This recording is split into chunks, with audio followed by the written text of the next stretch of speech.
The things we can't see. That's just this. So I'm sitting there, mind my own business on the couch. I got Pablo next to me, and Finney's walking around doing what Finney does. I'm reading a book, and Finney, and I'm just sitting there, and Pablo's got his head on my lap, on my like left thigh, and it looks like his eyes are closed. But Finney gingerly comes a little bit close to Pablo. It looks like to see if Pablo wants to play. And then Finney backs up. Pablo didn't utter a noise. He didn't even hardly open his eyes. There was something that transpired communication-wise between Finn and Pablo. And you could just, because Finn now is, 6 times bigger than Pablo, and he's full of muscle. Pablo's, I hate to say it, was a chunky monkey. And yet Finney he approached, and then he backed up like, oof. And he sat there and he kind of put his head like that. And they went, woo! Woo! Like, woo! And Pablo just went, rawr! Like, I tell you, man. So there's something that happened in there that you and I can't see, we can't hear, we can't visualize. And oh my goodness. What else is out there that we can't see? Have you ever seen, was it, not Flat Stanley, Flatlander? There's some kind of show for kids. It's like, there's a 2-dimensional thing here, and it's actually kind of interesting. I think it's like a 7-minute video, a story you can see someplace on YouTube. And there he is right now. Now they're communicating. I can hear that. Wait 1 second.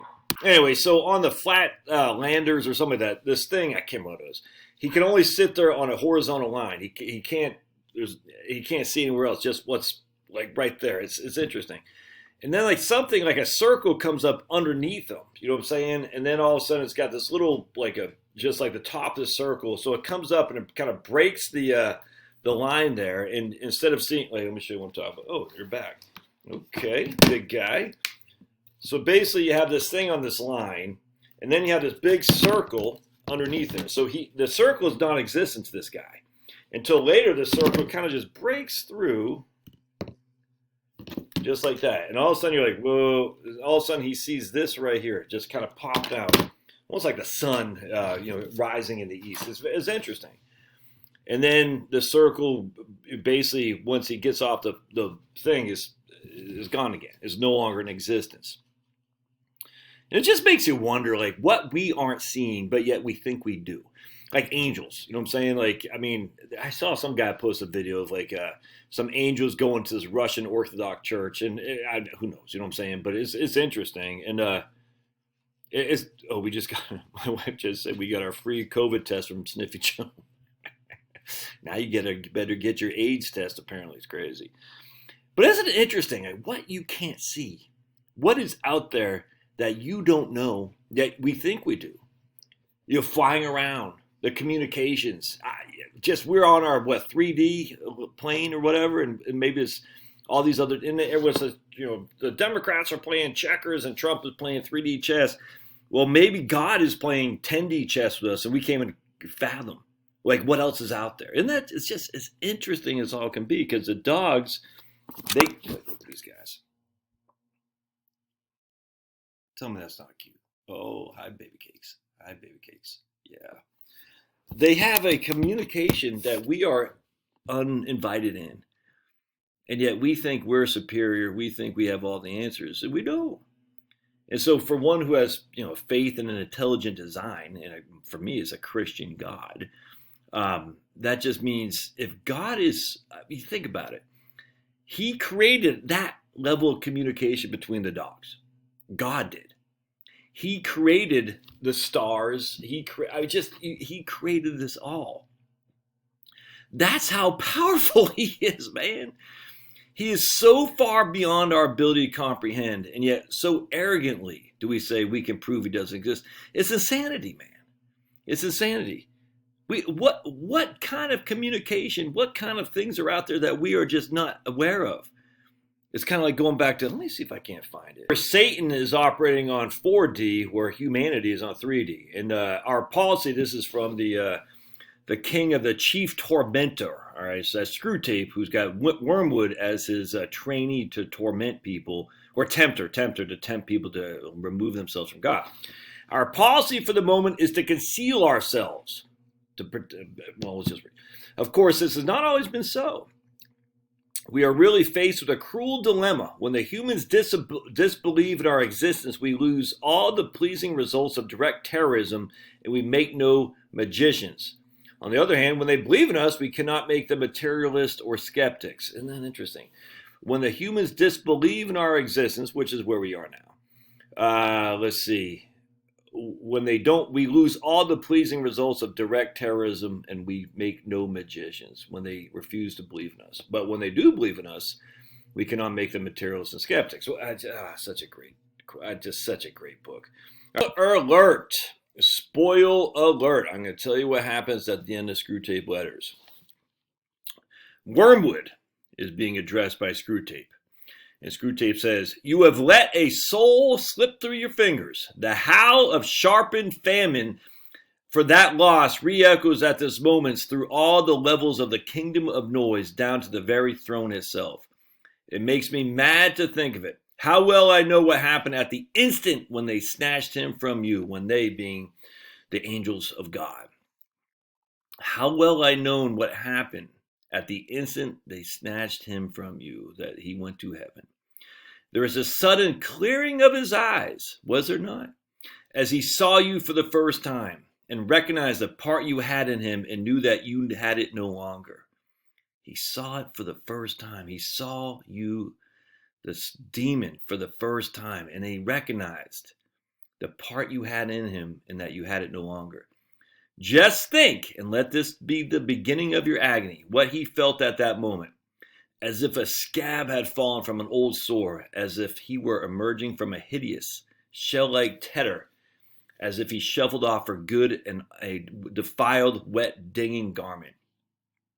As if he shuffled off for good and all a defiled, a wet, dinging garment. By hell, it is misery enough to see them in their mortal days taking off dirty and uncomfortable clothes and splashing in hot water, stretching their eased limbs. What then of this final stripping, this complete cleansing?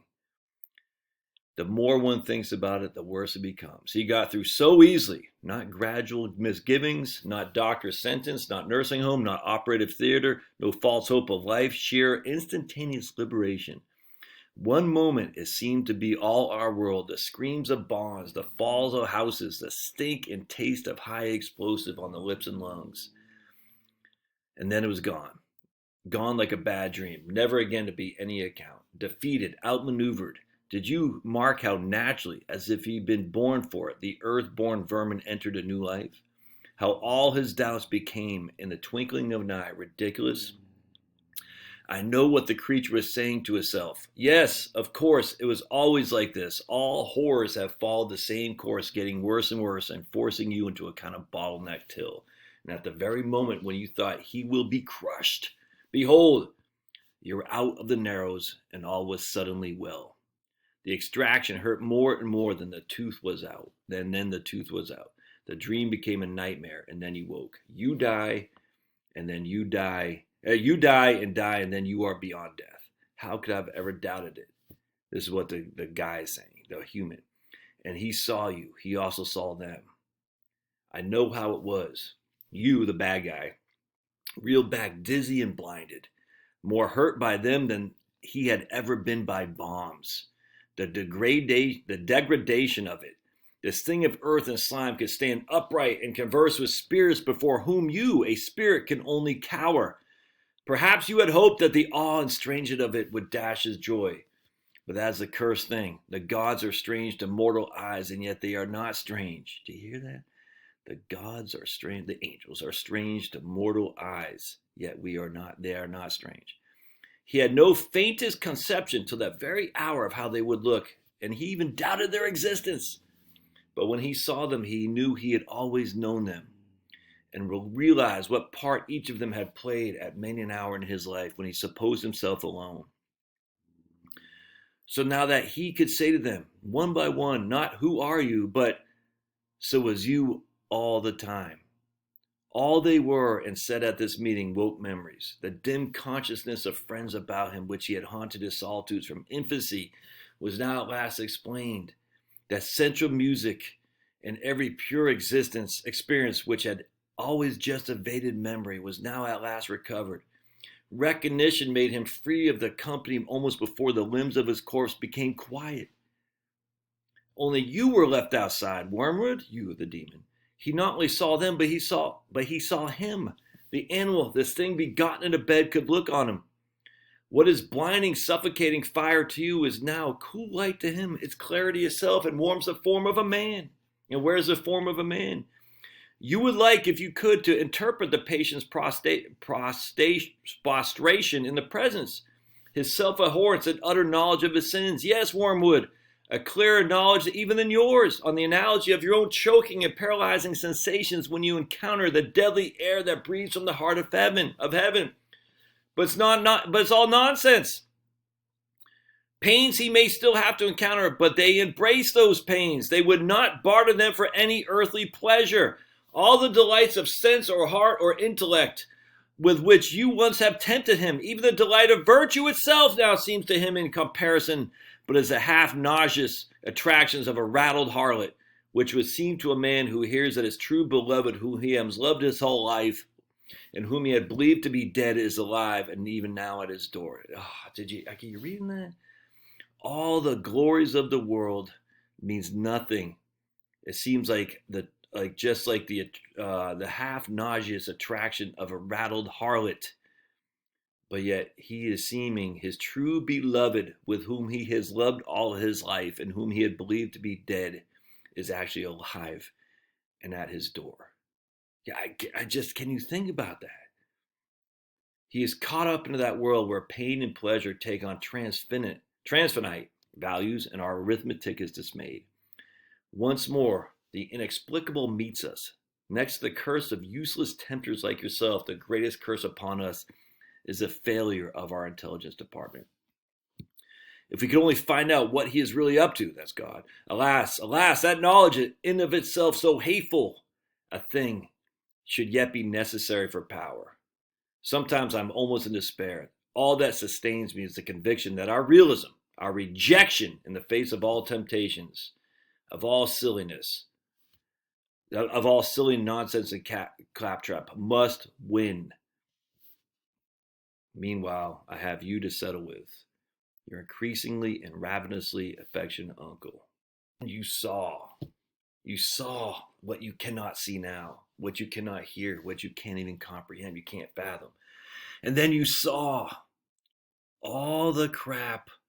It's just taken away like a scab off the womb, and you look and you say, oh, it's him. And then he goes scurrying away, the devil, the tempter, who's been tempting you for all this hate and anger and hostility, revenge.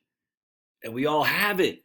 It's sin. We all are infected with it. And I'm not saying it's okay, but we know we're going to pay.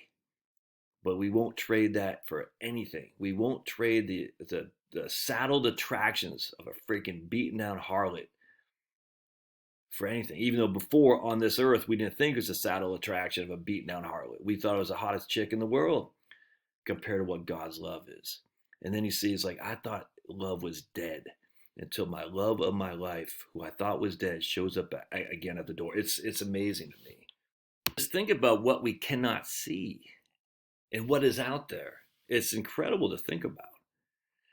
Sadly, what the devil wants is noise. In fact, Screwtape talks about it, that hell is just a chorus of noise, an orchestra of just nothing but noise. Literally, hell, noise we can't even think. And yet you're given this ability.